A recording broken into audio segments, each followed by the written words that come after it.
this has been a day that everybody would not have expected, and that was plainly apparent on the highway. But let's have a quick look around. We first of all got our traditional morning breakaway underway, 2 kilometers into the race, 6 of them clear. And then it was Omega Pharma Quickstep, who were only planning on getting rid of the sprinters, realized the wind changed, started the working of the team. They split the field into 4 bunches. They got rid of Marcel Kittel, who has won 3 stages of this year's Tour de France, and that was really their job done. But then there was other things going to happen along the road because of Alejandro Valverde's flat back tyre.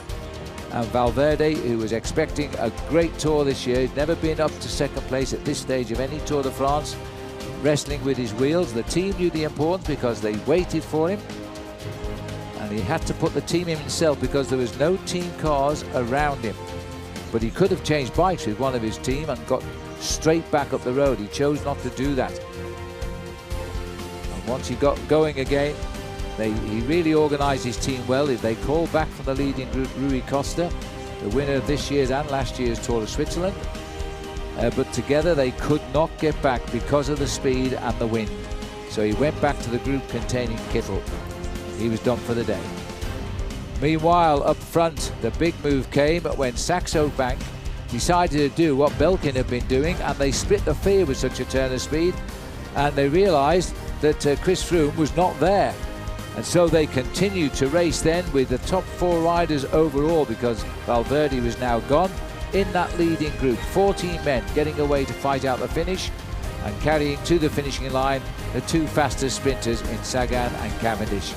So it was a pretty routine finish as far as they were concerned, but time gains were of the essence for the rest of that 14-man group. Good move by Sylvain Chavanel leading Sagan. When Chavanel swung off, Sagan didn't want to be on the front, but on the front he was. He was almost tempting Cavendish to make his move, but this time Cavendish was not going to let anybody get by him once he got in the driving seat.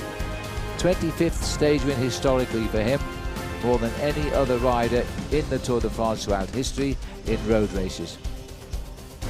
So Cavendish got the stage, and Chavanel was the first to congratulate him. The clock was now ticking, of course, on the arrival of the yellow jersey. And as Andre Greipel, the sprinter left behind, cleaned up in 15th place, the yellow jersey crossed the line, time gap 1 minute 9 seconds, and far from happy. And then still something like 4.5, 5 miles out was the shape of Valverde. It's taking him almost 10 minutes on Froome to come home to the line. So as he gets across to the line, there's the situation. Mark Cavendish joins Andre Leduc, but Cavendish has won more road race stages than anybody on that list, including Eddy Merckx and Bernard Hinault.